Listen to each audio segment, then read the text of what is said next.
Poppy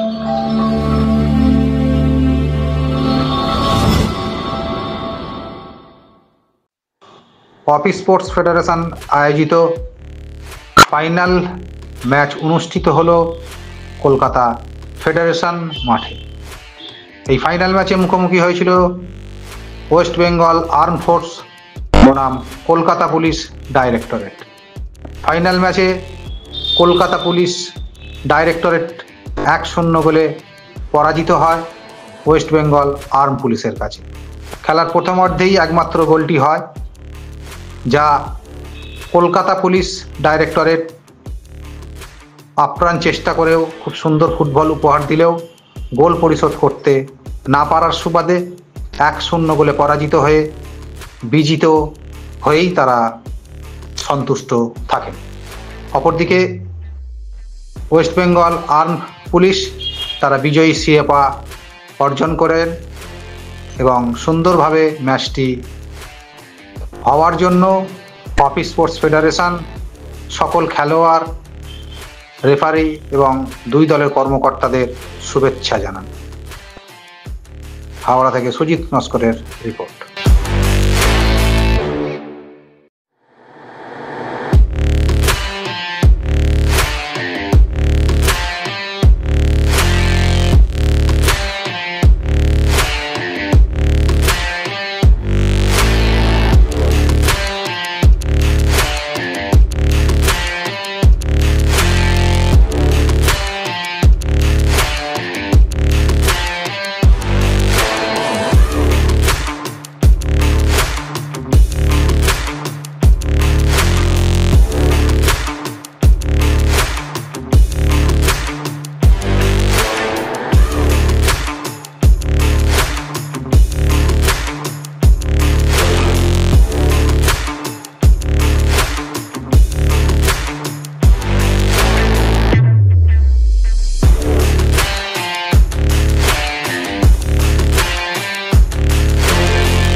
final খেলায় আপনারা runners up বিজয়ী। সারা টুর্নামেন্ট কেমনভাবে কাটলো আর এই খেলায় যে পরাজিত হওয়ার নেপথ্য কারণটা কি? এই খেলায় দেখুন সারা খেলাতে আমরা খুব ভালো খেলেছি, সেকেন্ড হাফে অত্যন্ত ভালো খেলেছি। তো অতএব আজকের আমাদের গোলে একটু মিস্টেকের জন্য আমাদের যে রাজীব মুর্মু পড়ে যাওয়া একটু মিস্টেকের জন্য নিজেদের মধ্যে ভুল বোঝার জন্য গোলটা হয়ে গেল। তো এটা আমরা গোল মনে করি, আমরা তাও সেকেন্ড হাফে অত্যন্ত বরং লড়াই করেছি, আমাদের ভাগ্য সাথ দেয়নি।